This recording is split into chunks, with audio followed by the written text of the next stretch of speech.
Bhagavad Gita 12th chapter భక్తి యోగంలో 9th శ్లోక. అత చిత్తం సమాధాతం న శక్నోషి మయి స్థిరం అభ్యాసయోగేన తతో మమిచ్చాప్తం ధనంజయ. ఇంతకు ముందు శ్లోకాల్లో ఏదైతే మనస్సుని బుద్ధిని తన యందే ఎప్పుడూ పెడితే అందులో అనుమానం లేకుండా సాధ్యం అయిపోతుంది. ఎలా అయితే పరమపదం అన్నారు.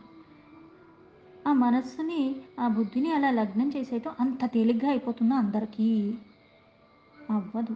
అందుకే కష్టం అని చెప్పారు సగుణ ఉపాసన.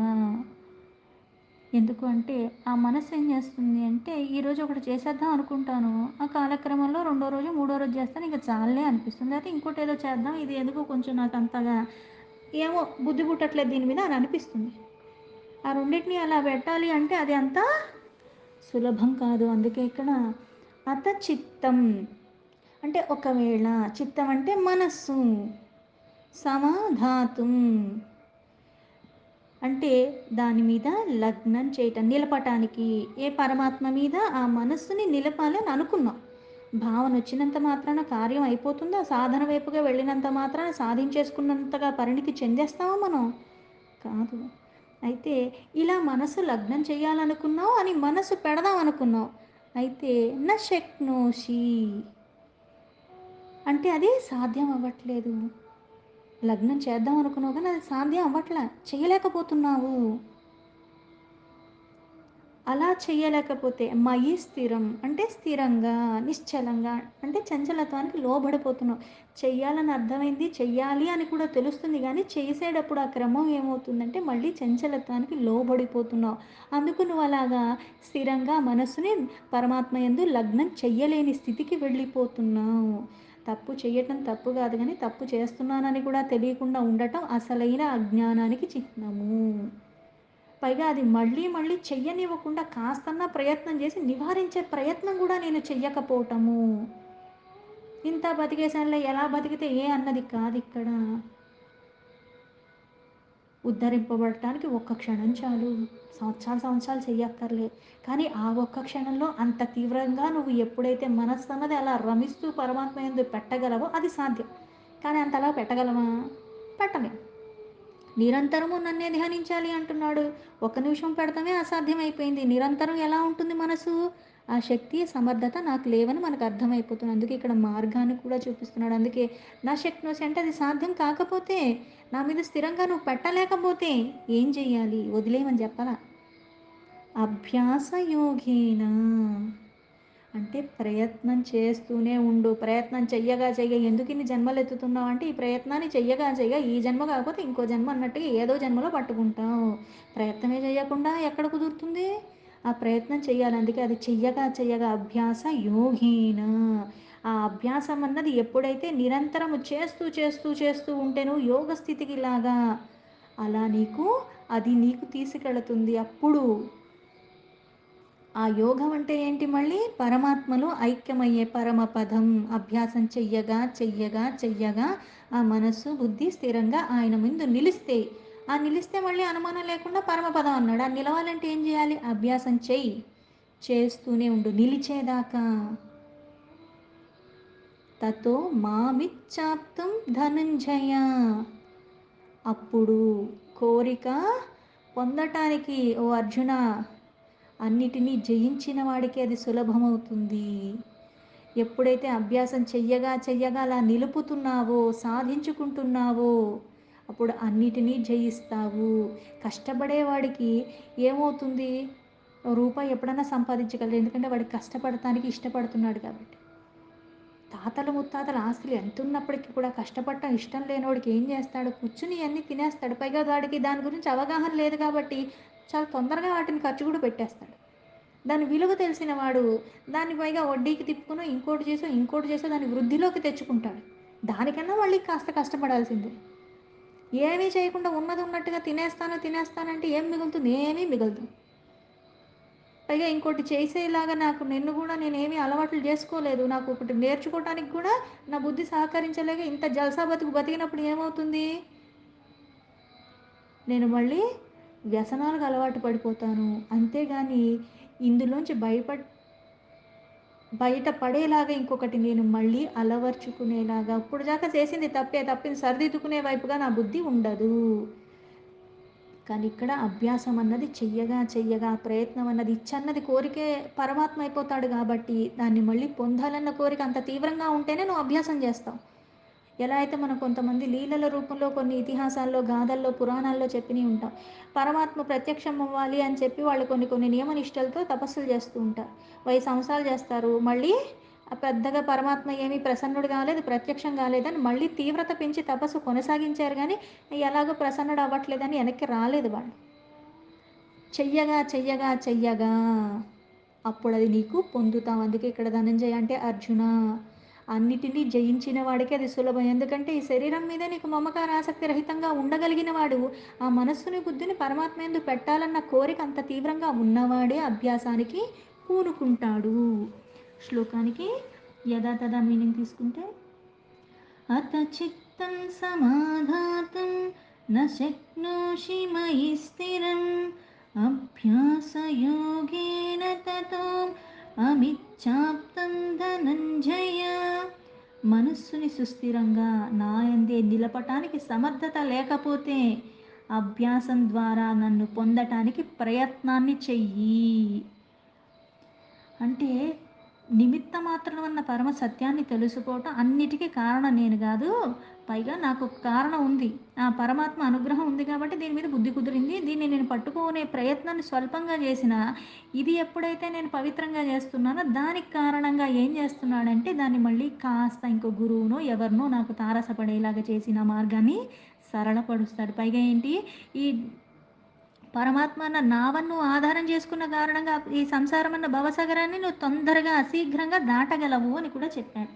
అందుకే ఇక్కడ నిమిత్త మాత్రుడి కాబట్టి జగత్తంతా పరమాత్మమయంగా ఉన్నది అది అర్థం చేసుకుని సాధకులు ఏం చేయాలి అంటే వాళ్ళ స్వభావాన్ని అర్థం చేసుకోవాలి. ఎందుకంటే ఇప్పుడు కొంతమందికి ఆహారంలో నియమాలు పాటించటం కష్టం, కొంతమందికి ఉపవాసం ఉండటం కష్టం, కొంతమందికి కొన్ని కొన్ని చేయటం కష్టం. అయితే ఈ శరీరాన్ని నేను కష్టపెట్టుకోవాలి అలా అని ఈ శరీరాన్ని అతిగా చెయ్యకుండా, ఎందుకంటే దీన్ని ఆధారం చేసుకొని నేను కర్మలు చేయాలి. అందుకని నాకు ఏది సులభమో ఆ మార్గాన్ని ఎంచుకుని చక్కగా మనస్సుని బుద్ధిని పరమాత్మ యందు పెట్టటానికి ఎలా అయితే సాధన చెయ్యగా చెయ్యగా నాకు సిద్ధి పోస్తుంది. ఆ మనస్సుని పరమాత్మ యందు లగ్నం చెయ్యాలి. అందుకని పరిపూర్ణంగా అంటే 100% నేను చెయ్యవలసింది నేను చేస్తాను, ఫలితాలు ఆశించకుండా. అందువల్లే ఆ సాధన మార్గమే నీకు ఆ సిద్ధి వైపుగా తీసుకెళుతుంది. అందుకే చాలా సాధన మార్గాలు ఉన్నాయి. అందులో ఏదో ఒకదాన్ని అవలంబన చేసుకో, దాన్ని ఆధారం చేసుకో. క్రమేణా క్రమేణా అలా ముందుకు వెళ్ళిపోతే ఆ మనస్సు బుద్ధి స్థిరంగా ఉంటాయి. అప్పుడు నువ్వు నిలపగలవు. అందుకే అభ్యాసం నీకు సిద్ధి వైపుగా తీసుకెళుతుంది. ఆ సిద్ధి నీకు మళ్ళీ భగవత్ ప్రాప్తి అన్నది సులభం చేస్తుంది. ఈ భగవత్ ప్రాప్తి పైగా పరమాత్మ యందు మనస్సు బుద్ధి ఉంచాలి అంటే అభ్యాసం చేయాలి. అయితే సాధకుడు ఎలా ఉండాలి? భక్తితో శ్రద్ధతో ఉండాలి. అందుకే ఆ రూప గుణ లీలాదులు యందు ఆ భగవత్తుడే పరమ లక్ష్యంగా ఎవరైతే ఆ మనస్సుని ఎప్పుడూ అందులో లయం చేస్తున్నారు. ఇప్పుడు అభ్యాసం అన్నారు, అభ్యాసం ఏం చేయాలి? సాధన అంటే ఆ మనస్సు ఆయన మీద పెట్టాలి, బుద్ధి ఆయన మీద పెట్టాలి. అయితే ఎలా చేస్తావు సాధన? అందుకే మనకి ఏం చెప్తున్నారు, ఎలా అయితే సూర్యుడి ఎదుట నిలబడిన ప్రత్యక్ష దైవంగా నీకు కనిపించే అన్ని పరమాత్మయే. సూర్యుడి ఎదుట కన్నులు మూసుకుని నిలబడితే మన మనస్సు యందు సర్వత్రా సమభావంతో ఎలా అయితే ఆయన తేజస్సు అన్నది అన్ని వైపులు ఒకేలా ఉంటుంది. ఇక్కడ ఎక్కువ అక్కడ తక్కువ ఏం లేదు కదా. తేజోమయము ఇది పరమాత్మ, ఇది జ్యోతి స్వరూపము. అందుకని ప్రయత్నం చెయ్యటం. అలాగే ఇప్పుడు సర్వత్రా వ్యాపించి ఉన్న పరమాత్మ, ఇప్పుడు మనస్సు అన్నది ఒక దాని మీద నేను కేంద్రీకరించలేకపోతున్నాను, దాన్ని అలాగే నేను ధ్యానించలేకపోతున్నాను, ఒక దాని మీద నిలపలేకపోతున్నాను. అందుకని ఏం చేస్తాను, ఆ పరమాత్మ స్వరూపాన్ని భక్తితో చింతన చేస్తాను, ఆ లీలలు వింటూ ఉంటాను, శ్రవణం చేస్తున్నాను. అప్పుడు అటు ఇటు సంచరిస్తున్న మనసుకు ఒక నామాన్ని ఇచ్చేశాను, ఒక లీలల్ని నేను చింతన చేస్తూ ఉన్నాను. ఈ మార్గం ద్వారా ఏమవుతుంది, అక్కడ మళ్ళీ అదే మనస్సంతా కూడా దాని అందే రమిస్తూ ఉంటుంది. అప్పుడు నేను మెల్లగా అక్కడ నామాన్ని జపం చేస్తూ ఉంటాను. తర్వాత ధ్యానం, భక్తి శ్రద్ధ అన్నది కొద్ది కొద్దిగా నాకు ఏకాగ్రత పెరిగేలాగా చేస్తుంది ప్రయత్నం. ఎలా అయితే తుమ్మెదొక జింకారము, ఏకాగ్రత, ఓంకార ధ్వని, ఆ పరమాత్మ యొక్క స్వరూపము పదే పదే అదే చింతన చెయ్యటము. అలాగే మనకెందుకు సులభతరం అని చెప్పారు. ఉచ్ఛ్వాస, నిశ్వాస అంటే ఏదైతే గాలి లోపలికి పీల్చుకుంటున్నావో శ్వాస, మళ్ళీ బయటికి వదులుతున్నావో, ఆ పరమాత్మ నామాన్ని జపం చేస్తూ మళ్ళీ పీల్చేటప్పుడు, అలాగే వదిలేటప్పుడు అంతే సమయము. మళ్ళీ ఎంత పీల్చుకుంటున్నావో అంతే సమయం వదలటం. ఇలా కేంద్రీకరించినప్పుడు ఆ మనస్సులో చంచలత్వం క్రమేణా పోతుంది అంటారు. ఇలా మళ్ళీ ఎలా చేయాలి? నిరంతరం చేస్తూనే ఉండాలి. శ్వాస పీల్చుకోకుండా అయితే ఉండలేను కదా! అలాగే సాధకుడు ఎప్పుడైతే ఇలాగా సాధించుకునేదాకా చేస్తూనే ఉండాలి. అందుకే పరమాత్మ ఒక్క రూప, నామ, గుణ చరిత్రలు, రహస్యాలు తెలుసుకుని దానికి సంబంధించిన శాస్త్రాల అధ్యయనం చెయ్యటం. ఏదో చదివేశానన్న పేరుకి ఏదో పబ్లిక్ స్టేటస్‌లో పెట్టుకున్నట్టుగా నేను 100 బుక్కులు చదివాను, 20 బుక్కులు చదివాను, పైగా నేను 10 సార్లు ఇది చదివాను కాదు. 10 సార్లు చదివావు అందులో 10 ముక్కలన్నా నీ బుర్రలో ఉన్నాయా? అవి ఏవన్నా ఆచరణలోకి ఒకటన్నా పెట్టావా? పెట్టనప్పుడు చదివినా ఒకటే, చదవకపోయినా ఒకటే. ఎందుకు అంటే సాధనన్నది శ్రద్ధతో చేస్తూ ఉంటే ఏమవుతుంది? భక్తి, శ్రద్ధ కారణంగా ఈ సాధన నియమనిష్టలతో నువ్వు ఉల్లంఘించకుండా కొనసాగిస్తున్న క్రమంలో పాపాలు తొలగిపోతాయి, విఘ్నాలన్నీ తొలగిపోతాయి, మనస్సు శుద్ధి చెందుతూ ఉంటుంది. అలా శుద్ధి చెందిన కారణంగా భగవత్ ప్రాప్తి నీకు సులభం అవుతుంది. పైగా రోజు రోజుకి ఉత్సాహంతో చేయాలి అంతేగాని అభ్యాసం అన్నది ఏడుస్తూ చేసేది కాదది. అందుకే సాధకుల యొక్క స్థితి, ఆ సాధన అన్నది నీ యోగ్యత, గతి మార్చేస్తూ ఉంటుంది. ఆ ఫలప్రాప్తి అన్నది ఏంటి? ఫలితంగా ఇవన్నీ చేసిన కారణంగా త్వరగా నీకది, పైగా ఇందులో ఆలస్యం ఉండదు. త్వరగానే లభిస్తాయి. నిరాశకి, నిస్పృహకి లోబడకుండా ఎటువంటిదైనా సమయంలో, ఎటువంటి సందర్భం వచ్చినా సరే సోమరితనానికి లోబడకుండా, అభ్యాసాన్ని విడిచిపెట్టకుండా. ఇప్పుడు మనకి చాలా సాధారణంగా చెప్తూ ఉంటారు. ఇప్పుడు కార్తీక మాసం వస్తుంది అంటే ఏం జెప్తారు? దగ్గరలో ఉన్న నదుల దగ్గరకో, ఎక్కడికన్నా సముద్రం దగ్గరకో వెళ్ళి తటాకాల దగ్గరకో స్నానం చేయమని చెప్తారు. ఇవన్నీ లేని వాడికి, పోనీ ఇవన్నీ ఉన్నాయి కానీ నా శరీరం సహకరించదు. నాకు 70 ఏళ్లున్నాయి. నేను లేసెళ్ళలేను. నేను లేసెళ్ళాలన్నా ఇద్దరు నన్ను పట్టుకెళ్ళాలి. మళ్ళీ పట్టుకెళ్ళాక అందులో ములిగాక మళ్ళీ నేను ఒక్కదాన్నే తేలుతానో, లేకపోతే నన్ను ఇంకా మళ్ళీ నలుగురు తీసుకెళ్ళి పరమపదాన్ని పొందుతానో, పోతానో తెలీదు. అంటే నాకు శరీరం సహకరించట్లే. ఇటువంటి వాళ్ళకి మానసికంగా చేయమన్నారు గదా! పైగా ఇంకా సులభం ఏం జెప్పారు? నీకు చెయ్యాలని కోరికుంది గానీ నీకు శరీరం సహకరించట్లే. నీ దగ్గర డబ్బుంది. ఎవరైతే చేస్తున్నారో అటువంటి వాళ్ళకి కావాల్సినయన్ని వస్తువులు నువ్వు సమకూర్చినప్పుడు వాళ్ళు చేసిన పుణ్యంలో నీకొస్తుంది. నాకు చేసే అవకాశం ఉన్నప్పటికీ నాకు చేయటానికి నా శరీరం సహకరించని కారణంగా వాళ్ళకి సహకరిస్తున్నాయి కాబట్టి వాళ్ళకి నేను ఇలాగ చేస్తూ ఇది కూడా మళ్ళీ నేను ఇచ్చాను కాబట్టి వాళ్ళు చేయగలుగుతున్నారన్న అహంకారంతో కాక పరమాత్మే ఇప్పించుకున్నాడు. పరమాత్మ ఈ ద్వారంగా నాకు సాధ్యం కానిది నాకు సులభం అయ్యేలాగా చేశాడు. అందుకే ఇది నిరంతర ప్రయత్నం, అభ్యాసం. ఆ పరమాత్మలో ఐక్యం అవ్వటానికి ఇతరితర వస్తువుల మీద తలంపులు లేకుండా ఎల్లవేళలా ఆయన్నే ఆశ్రయించుకుని ఉండాలి. అందుకే నామాలని, రూపాలని, గుణాలని, లీలలని అవన్నీ కూడా గుర్తు చేసుకోవటం, మనన చెయ్యటం. అలా మనన చెయ్యగా చెయ్యగా మనస్సంతా ఆయన యందే రమిస్తూ ఉంటుంది. ఆ మనస్సు, బుద్ధి 2 ఆయన మీద నిలపాలి కాబట్టి ఇవన్నీ వ్యాపకాలు పెడితే గానీ అది నిలవదు. పైగా కొన్ని కొన్ని అలవాట్లుంటాయి. మంచి అలవాట్లు నేర్చుకోవాలంటే 21 రోజులు చేయాలి, 41 రోజులు చేయాలి, 6 నెలలు చేయాలి. ఇలా చేస్తే గాని అలవాటుగా ఇప్పుడు చెడ్డ అలవాటు ఉంది. ఒకడికి ఏ మందు అలవాటు ఉందో, లేకపోతే ఒకడికి ఏ సిగరెట్ అలవాటో ఉంది. వాడి పక్కన నేను నుంచుంటా. వాడిని 2 సార్లు చూస్తే చాలు. ఏదైనా నేను కూడా లాగుతాను. ఒకసారి నేను కూడా పీల్చి చూస్తాను అనిపిస్తుంది. లేదా వాడు అంటాడు, "అరేయ్! నువ్వు తాగలేవు నువ్వేం మొగాడివిరా" అనేసరికి మనకి ఎక్కడి నుంచో రోషం వస్తుంది. పనికిరాని వాటికి ముందే వస్తుంది రోషం. అది తీసుకొని మనం కూడా కాలుస్తాం. ఇదేదో బావుంది. అదేదో పెద్ద స్టేటస్ అయిపోయింది. అందుకని ఏం చేస్తాం? మనం కూడా తాగుతాం. అంటే ఒక చెడు లక్షణాన్ని నువ్వు నేర్చుకోవడానికి దానికి నువ్వు పెద్దగా సాధన చెయ్యక్కర్లే.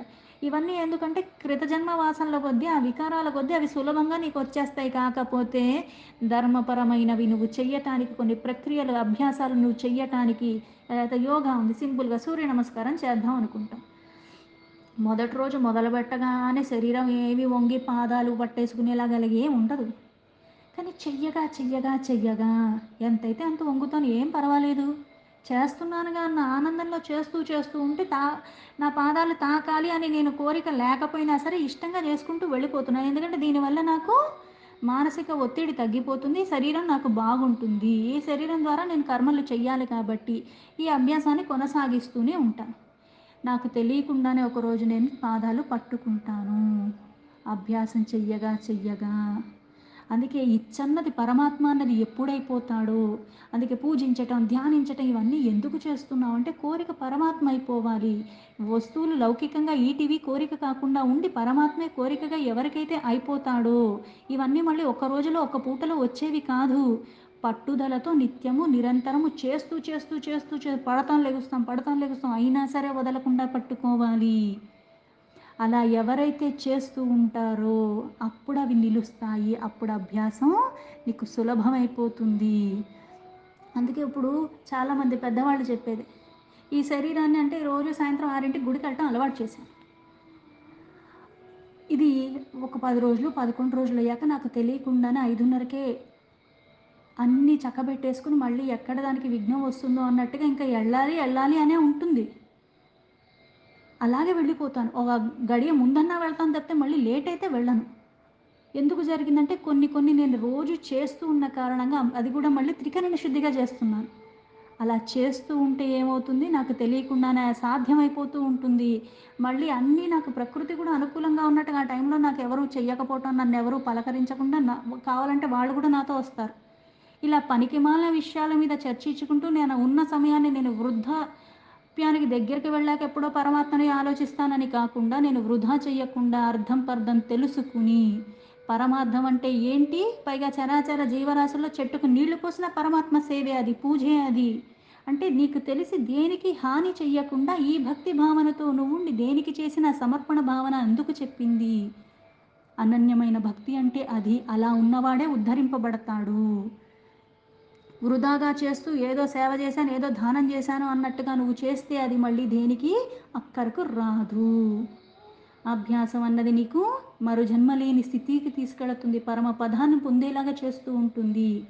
ఏదో ఒకటి చేశానన్నది కాకుండా ఆ పరమాత్మలో లీనమయ్యే స్థితి. అందుకే ఫలప్రాప్తిగా ఇది కష్టమైనా సరే నిరాశకి, నిస్పృహకి లోబడకుండా, సోమరితనానికి లోబడకుండా, అభ్యాసాన్ని విడిచిపెట్టకుండా ఎవడైతే పట్టుకుని చేసుకుంటూ వెళ్ళిపోతున్నాడో అభ్యాసంలో వృద్ధి చెందుతుంది. అలాగే అజ్ఞానం అన్నది మూలాల నుంచి తొలగిపోతుంది. జ్ఞానం అన్నది ఇంకా నీకు మహావృక్షంలాగా అవుతూ ఉంటుంది. ఎలా అయితే ఈ సంసారం అన్న భవసాగరం ఉందో జ్ఞానం అన్నది కూడా ఒక ఘన నిధి. అది ఎంత గ్రొల్లినా ఇంకా గ్రొల్లటానికి చాలానే ఉంది. పైగా కొన్ని కొన్ని విషయాలు ఎక్కడివి అక్కడే వదులుకుంటూ ఇంకా ఇంకా వృద్ధి చెందే స్థితిలో నేను పట్టుకుంటూ ఉంటాను. అలా ఉద్ధరింపబడతావు. మాలిన్యాల రహితంగా ఎల్లవేళలా ఉన్న కారణంగా మనస్సన్నది పరమాత్మ యందు రమిస్తూ ఉన్న కారణంగా ఈ అభ్యాసానికి ఇవన్నీ తోడైన కారణంగా అప్పుడు నీకు మార్గం సులభం అవుతుంది. దీంతో భగవద్గీత 12th చాప్టర్ భక్తి యోగంలో 9th శ్లోక సంపూర్ణం.